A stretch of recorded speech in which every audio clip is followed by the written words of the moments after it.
Conversations with Phil. Business advice without the BS. Just straight talk and frank conversations to help you grow your business by teaching you to get more leads, earn more referrals, and close more business. Each episode, Phil has a conversation with a business leader to offer you insights from their business and translate it into actionable tips for your business.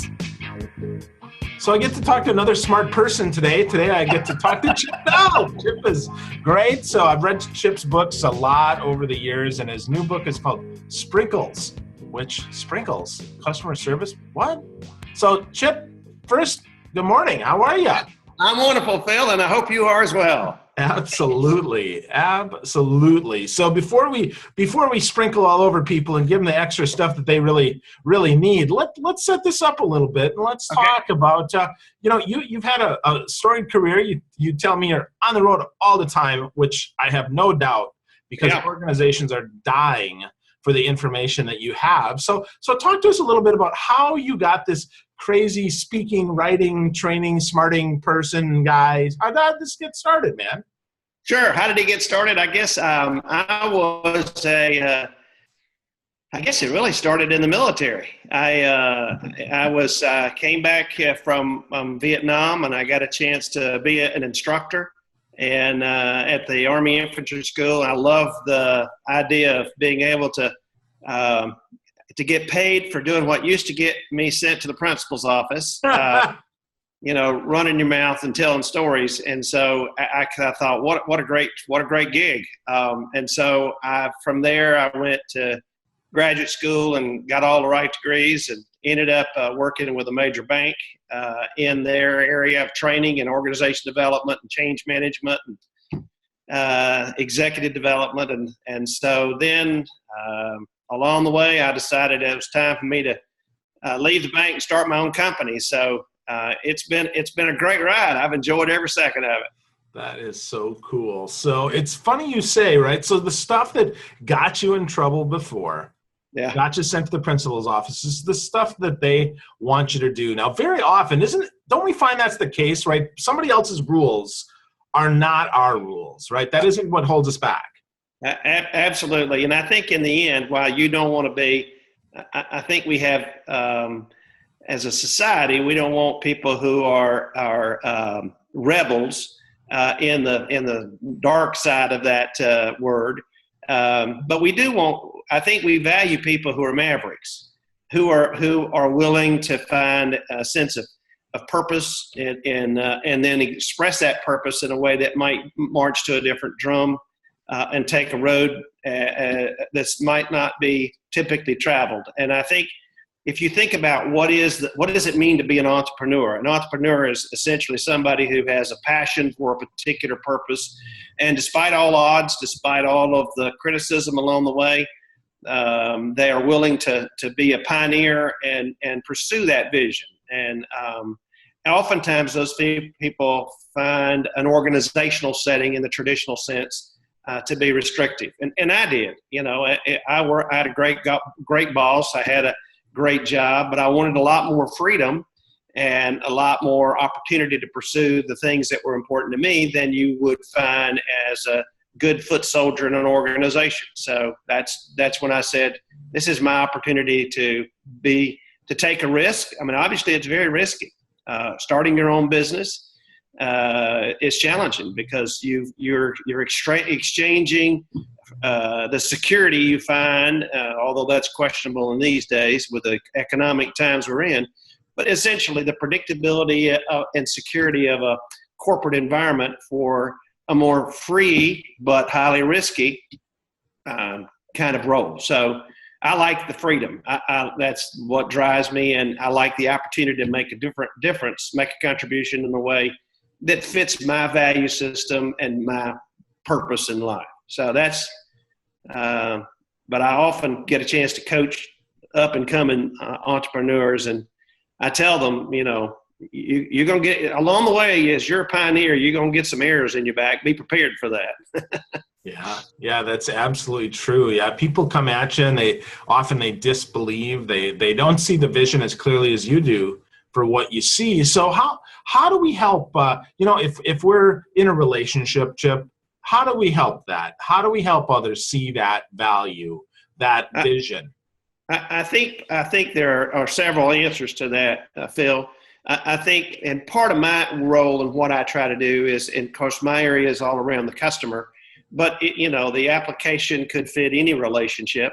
It focuses on helping people find their passion first. I think what excites you, what turns you on, what gets you up in the morning. One of the questions I like to ask people is, if you won the publisher sweepstakes, now you're a multi-millionaire, and you could do anything you wanted in life. You didn't have any restrictions. You could do whatever you wanted. What would you do with your life? And then and that's usually a path to I think greatness and success if you follow what you love, what you're passionate about. And some people, it's hidden. That takes some effort and work and encouragement and facilitation for them to surface that passion. But most of us have, I wish if I could only, and we have, we all grow up with dreams. And I think it's first helping people connect with those dreams. But the second thing that perhaps is more important is helping people discover and learn the discipline that must accompany those dreams. A great dream is wonderful. But if you don't have the discipline to actualize that dream, it's going to be a disappointment. So I think helping them learn the discipline that says, these are the things you've got to do. I will say that being an entrepreneur, in terms of my lifestyle, daily work, I work a lot harder than I ever worked in the corporate world, and I love it a lot more, because it's what I want to do. But there are oftentimes people who are working with an organization and now want to do their own thing, and they have a hard time letting go of the structure of an organization. I come to work at 8. I leave at 5. Well, that's sort of, in the entrepreneurial world, that's not the way it works. I have an inbox that determines what I do every day, or I have people coming in and telling me all day. Well, in the entrepreneurial world, you make up every day. You don't have the structure that orders your life. You create your own structure. And there are oftentimes people who are awkward with that. In fact, sometimes people can't let go of the security of the consistent structure and go, I don't know what to do every day. I get up, and now what do? Nobody's telling me what to do. I don't have a calendar that somebody dictated. So I think helping people learn that, you've got to have the dedication to stay the course. You've got to have a sense of, you create a structure, but nevertheless, you've got to have that discipline, or you won't make it. Yeah. So I think those two things are key. Absolutely. The third, I think, is where you come in, Phil, and that is helping people know how to market and how to sell and how to, those of us who have had a long life in the entrepreneurial world, you're selling every day. You're marketing every day. If you ever quit marketing, you go out of business, And so you've got to keep that pipeline full, and how you keep that may differ from different organizations and different, whatever your profession might be. But no matter how good you are, the world won't be a path to your door if they don't know about your door. And so, again, the world of marketing and selling is a third critical piece. So it's the dream, it's the discipline, and then it's the promotion of how you make people aware of what you do. And then obviously after that, it's delivering quality work. Yeah, definitely. So let's talk about that delivery, Chip, because you're a customer service genius. You notice the stuff that a lot of people just completely miss. So let's talk about that, right? That customer service, those sprinkles like your book talks about. How do we notice that stuff, first of all? How do we pay attention more to those little things that end up adding up to the big things? Well, I think first off, that's a great question. And the whole concept of sprinkles is, how do you take a good cupcake and make it special? Well, you add sprinkles or something like sprinkles. So it's a metaphor for not being willing to stop with, I've got good service. Today's customers assume they're going to get good service. I mean, they get bad service, but it's not like you did everything you were supposed to do. You met all of my needs in a positive way. I'm going to go tweet about it. And again, nobody does that. But if it's special, if it's different, if it's unique, it's unusual, then we tend to tell people about that. And the advocacy, I think, today is critical to growth. It's not just delivering a good product or service. I've got to be unique. I've got to be, as Seth Godin says, remarkable. And the word remarkable is a critical one because it is essentially the essence that says people want to remark about it. They want to talk about it. They want to say about it. And that takes special. And Sprinkles is about how do I add that unique. And I think the criteria for those that work lies in the fact that they need to be simple. If we start rolling out red carpets and pulling out champagne and helicopters, our customers go, no wonder it's costing me so much.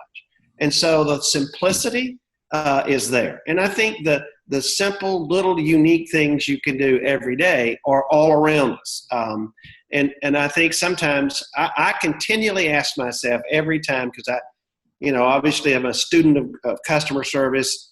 And every time I go to be served by someone, whether it's a restaurant or a hotel or whatever, I'm always thinking, now, how would I do this differently? How would I make this unique?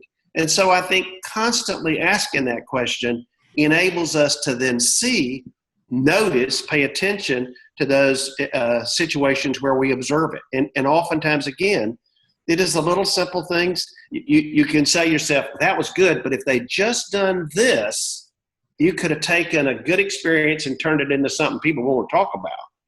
And so I think the examples, and that's what I tried to do with the book Sprinkles, is the examples in that book are all little tiny simple things that don't cost the organization anything, but they create a story to tell. And it's being observant that I think starts with that. But if you're in that mindset, you're going to see more.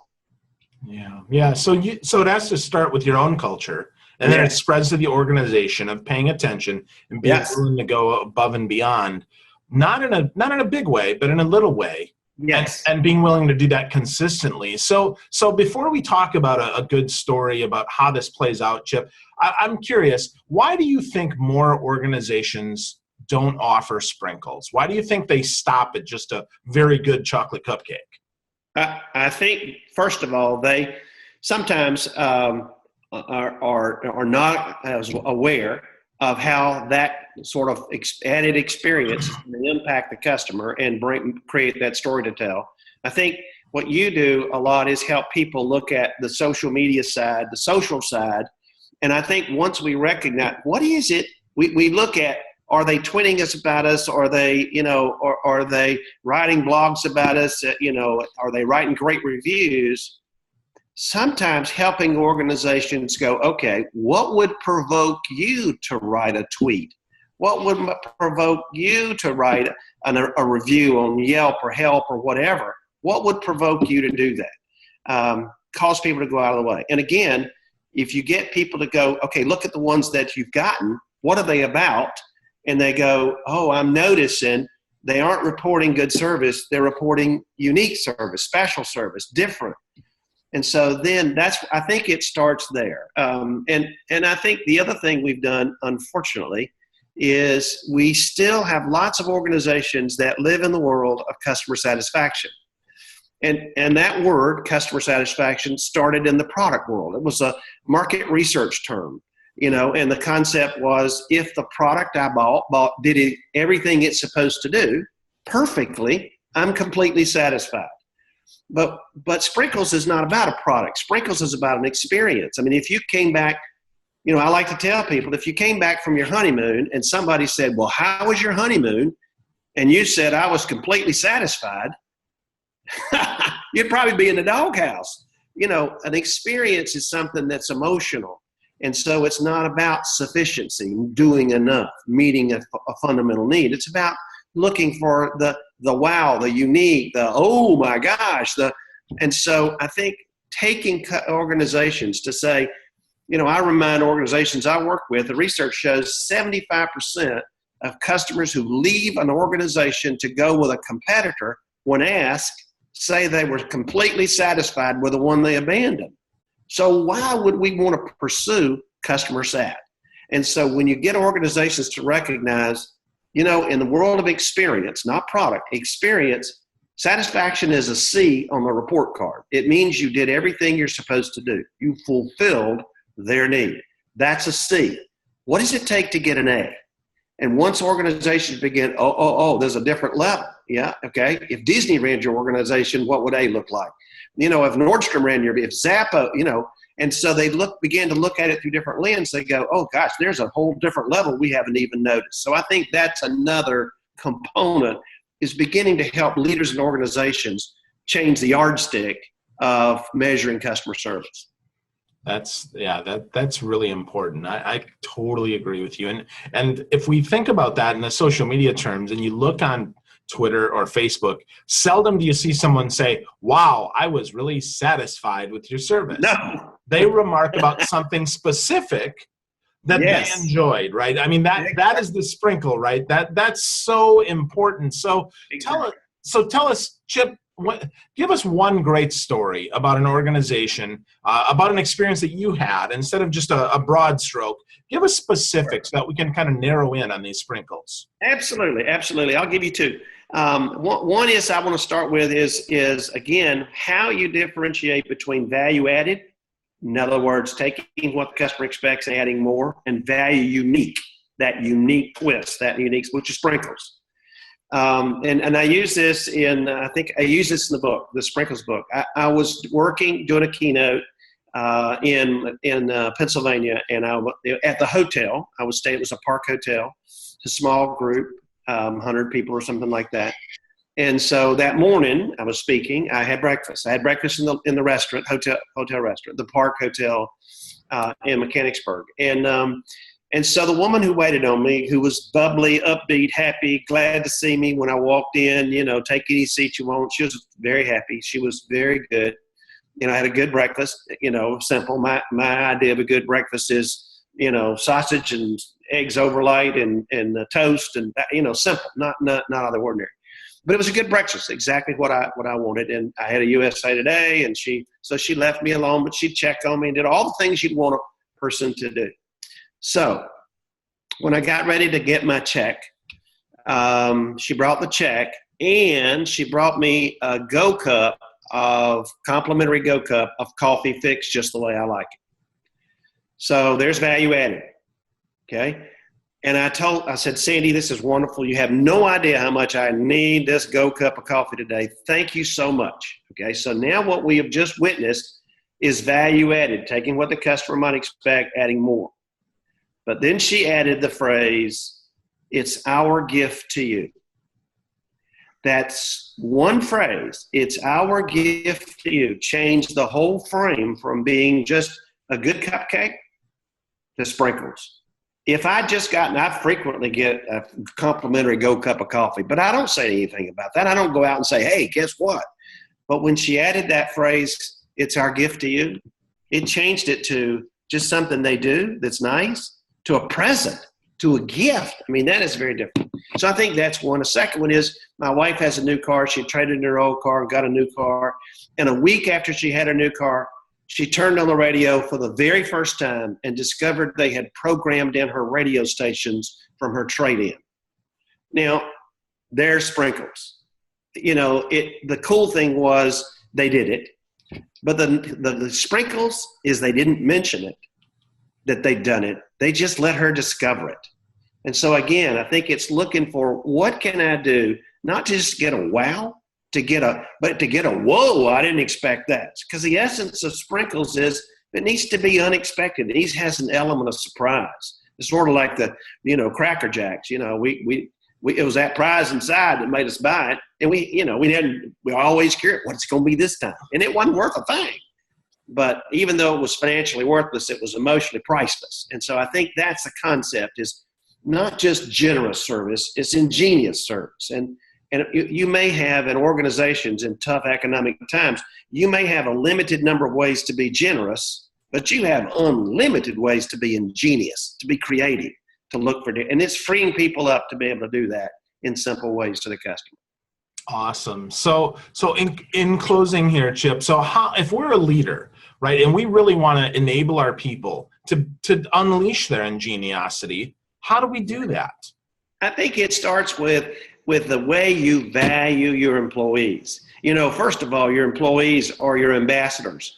They're the ones who, in particular, those on the front line, they're the ones who are the face of the organization. How much time do we spend listening to them, talking to them about what they hear? They're scouts for our organization. Do we tap that absolutely critical resource? That tells you a lot. Second is, do we empower them and resource them? And so I'm going to use both of those words, because empowered ignorance is anarchy, and we don't want that. So just the concept of, I empower you to do whatever you think to make the customer go, wow, that's not what we need to do. We need to resource them as well. Empowerment is giving them the responsible freedom. It's not unlimited license. It's adding a sense of, I want you to go the extra mile for the customer, but you need to have a stewardship attitude, because we got to take care of the organization as well. So it's finding that blend. But I think it's also resourcing them, providing them, I think, the training, the support, the equipment, all those things they need to be able to be a great ambassador to the customer on behalf of the organization. So I think those two things, empower them and value them by the way you resource them. Cool. Well, I'd be remiss, Chip, if we didn't let people know how they can get your book and how they can learn more about you, because you've got so many great stories and so many simply empowering lessons that can resource our teams. Tell us how we find you online and where you like to connect best and where we can get your book. Great. Thank you, Phil. Thank you for asking that. My website is chipbell.com. It's easy. It's a name I can remember. It is, the book's available everywhere. Obviously, Amazon you can buy it on Amazon. And I love email. I'm a big fan of email. chip@chipbell.com. You can send me a note. But also, if you go on my website to the contact page, every conceivable way, to contact me is there. Name, address, phone number, every way you can reach me is on the contact page of the website. So anyway, I appreciate you asking that. Yeah, absolutely. Well, Chip, thank you for sharing your sprinkles with us today. It's been a pleasure, and we look forward to connecting with you more over on chipbell.com. That'd be wonderful, Phil. Thank you so much for having me. Absolutely.